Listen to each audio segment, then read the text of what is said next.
Hello friends. आज हम लोग जिस टॉपिक के बारे में जानेंगे वो टॉपिक है राष्ट्रीय मानव अधिकार आयोग। जैसा कि आप देख सकते हैं स्क्रीन पे यहाँ पे शो कर रहा है राष्ट्रीय मानवाधिकार आयोग, नेशनल ह्यूमन राइट्स।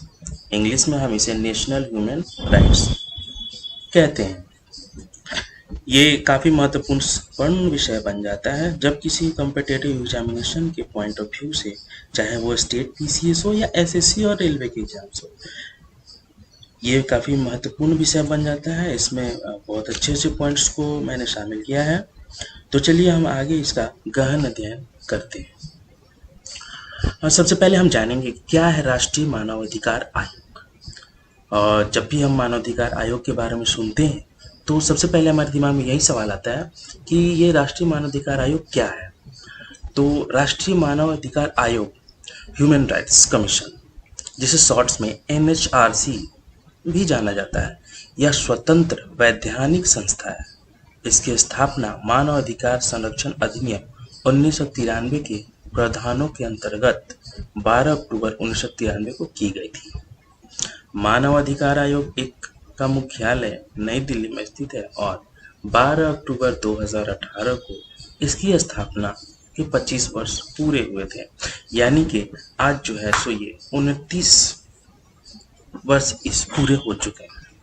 यह संविधान द्वारा दिए गए मानवाधिकार जैसे जीवन का अधिकार, स्वतंत्रता का अधिकार और समानता का अधिकार आदि की रक्षा करता है और उनके प्रहरी के रूप में कार्य करता है। अब हम देखते हैं क्या होते हैं मानवाधिकार। तो संयुक्त राष्ट्र की परिभाषा के अनुसार ये अधिकार जाति, लिंग, राष्ट्रीयता, भाषा, धर्म या किसी अन्य आधार पर भेदभाव किए बिना सभी को प्राप्त है। ये अधिकार सभी हर एक नागरिक को, पूरे विश्व के हर एक नागरिक को प्राप्त है। मानवाधिकारों में मुख्यतः जीवन और स्वतंत्रता का अधिकार है, गुलामी और यातना से मुक्ति का अधिकार है, अभिव्यक्ति की स्वतंत्रता का अधिकार है, काम एवं शिक्षा का अधिकार आदि शामिल है। कोई व्यक्ति बिना किसी भेदभाव के इन अधिकारों को प्राप्त करने का हकदार है। मानवाधिकार आयोग में सबसे पहले हम ये भी जानते हैं कि मानव अधिकार के इतिहास के बारे में हम जानते हैं।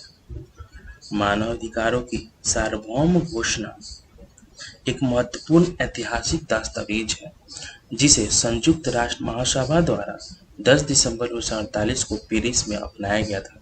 मानव अधिकारों के इतिहास में यह बहुत महत्वपूर्ण घोषणा है क्योंकि इसके द्वारा ही पहली बार मानव अधिकारों को सुरक्षित करने का प्रयास किया गया था। हर साल 10 दिसंबर को यूडीएचआर की सालगिरह के रूप में मानवाधिकार दिवस मनाया जाता है।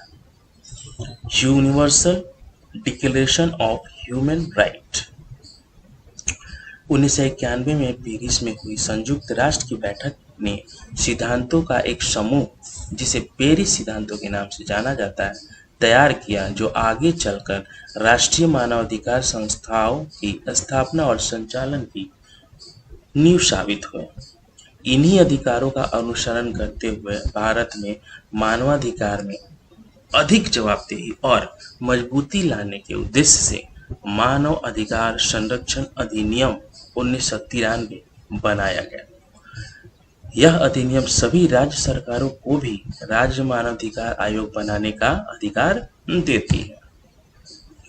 एनएचआरसी के कार्य और उनकी शक्तियों के बारे में हम जानेंगे।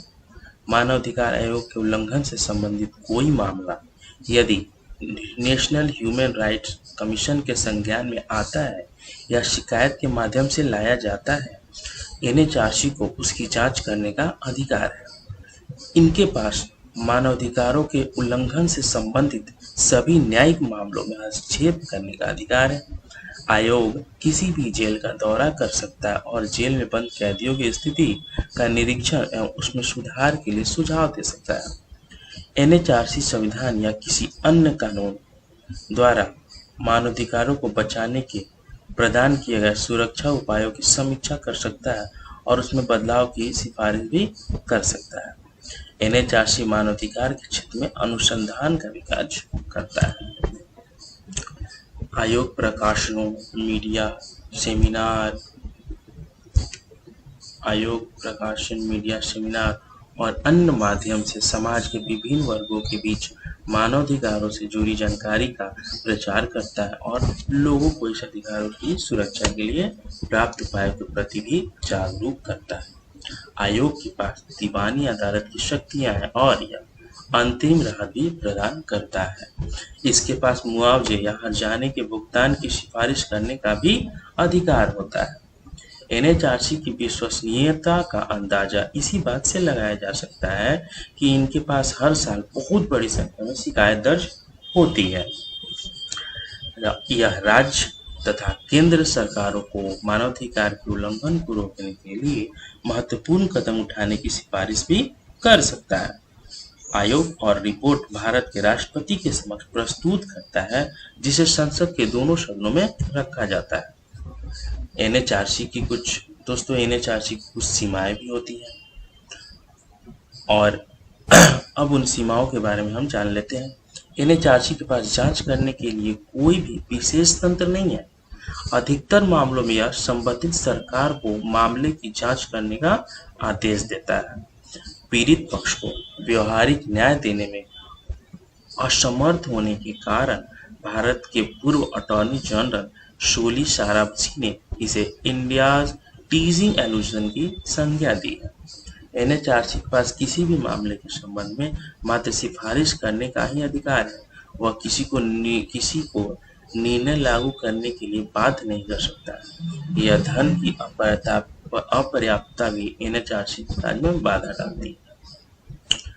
एनएचआरसी उन शिकायतों की जांच नहीं कर सकता जो घटना होने के 1 साल बाद दर्ज कराई जाती है और इसलिए कई शिकायतें बिना जांच के ही रह जाती हैं।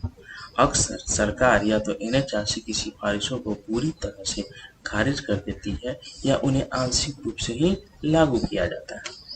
राज्य मानवाधिकार आयोग केंद्र सरकार से किसी भी प्रकार की सूचना नहीं मांग सकते, जिसका सीधा सा अर्थ है कि उन्हें केंद्र के तहत आने वाले सशस्त्र बलों की जांच करने से रोका जाता है। केंद्रीय सशस्त्र बलों के संदर्भ में राष्ट्रीय मानवाधिकार आयोग की शक्तियों को भी काफी सीमित कर दिया गया है। तो ये कुछ महत्वपूर्ण बिंदु थे नेशनल ह्यूमन राइट्स कमीशन के, और हम अगला टॉपिक बहुत अच्छा अगला टॉपिक लेकर के आएंगे। फिलहाल अभी के लिए सबको बहुत बहुत